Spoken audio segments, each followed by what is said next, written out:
Alors, dans ce module, nous allons terminer de voir les attributs des objets.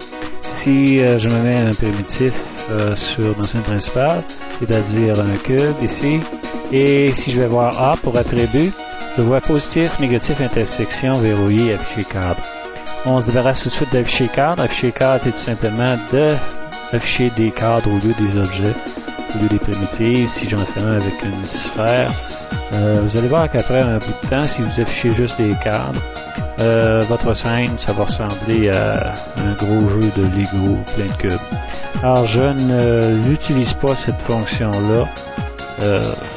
Je ne la conseille pas, mais je la conseille pas non plus. Alors, si on continue, verrouiller, c'est tout simplement lorsque vous avez terminé de faire des transformations sur un objet, vous le verrouillez, et puis vous ne pourrez plus le sélectionner avec la souris, alors vous ne pourrez plus faire de transformation, peut-être soit par mégarde ou bien volontairement. Pour retrouver, déverrouiller l'objet, il faut passer par le clavier, c'est-à-dire la touche Tab, et puis vous allez pouvoir revoir vos attributs d'objet et déverrouiller votre objet si vous le désirez. Alors, on continue avec les attributs d'objet. On a positif, négatif et intersection. Lorsque Bryce met un objet en scène, il va toujours le mettre en scène positif. Si je me mets un autre objet, admettons que je me mets un cylindre, et si je groupe ces deux objets-là ensemble, je peux maintenant avoir des transformations sur les deux objets en même temps, c'est-à-dire je peux faire pivoter, je peux grossir, amoindrir et déplacer, tout simplement parce qu'ils sont groupés ensemble. Si je dégroupe maintenant, alors maintenant ils sont rendus individuels, les transformations seront faites individuellement sur chaque objet. Alors c'est très très très utile. Et puis je me remets un autre cube et on continue. C'est pas un cube, c'est un rectangle. Alors un cube, et puis dans les attributs de ce cube-là, on a également négatif. Alors négatif, lorsqu'on met quelque chose de négatif, c'est tout simplement que l'on veut le soustraire d'un autre objet. Si je me prends un petit cylindre ici, et puis si je vais le faire traverser le cube, mettons que je grossis mon cylindre, je viens ici la taille, mettons que je la mets sur le X, je vais le mettre à 8, et Z également à 8. C'est un petit peu plus gros. Alors, je le rentre dans mon cube. Je viens voir ici, avec mon anneau editor, si vraiment il transperce le cube. Et oui, il transperce. Alors, ce que je vais faire, c'est j'aimerais faire un trou dans ce cube-là. Alors, dans mes attributs d'objet pour mon cylindre, je dis que mon cylindre est négatif. Mon cube, bien sûr, est positif. Alors, je le vois bien ici, positif.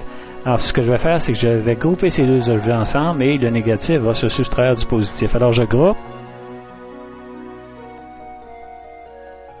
Et puis, comme par magie, un petit trou, il vient d'être fait dans ce cube-là.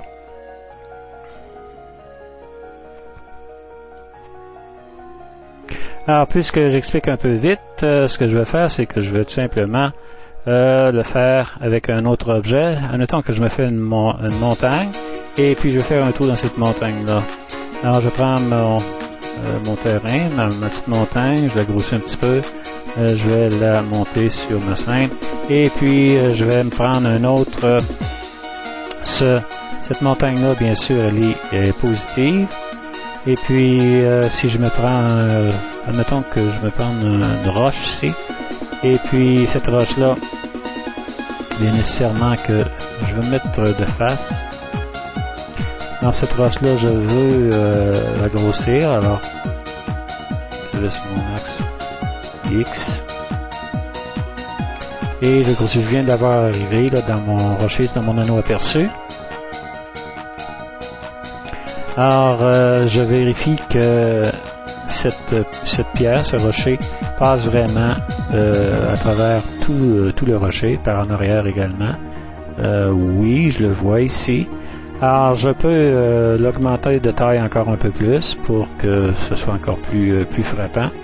Alors, je vais percer cette montagne-là d'un tunnel. Je mets ma pierre ici négative. Et puis mon rocher était bien sûr positif et je groupe les deux ensemble.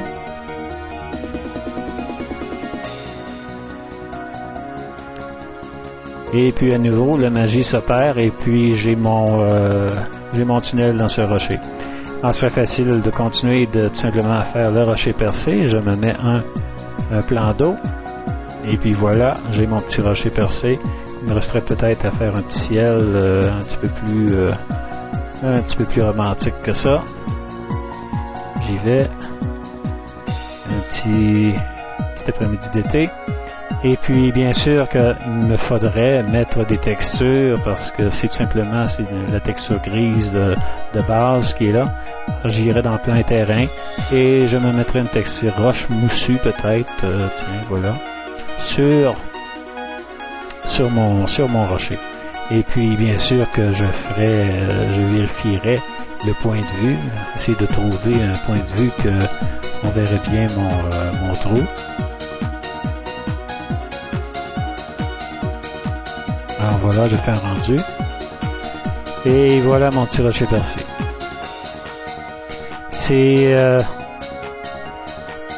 Ça peut sembler complexe, mais ce sont tous des actions qui vont devenir comme une seconde nature pour vous dans quelques semaines, je suis sûr.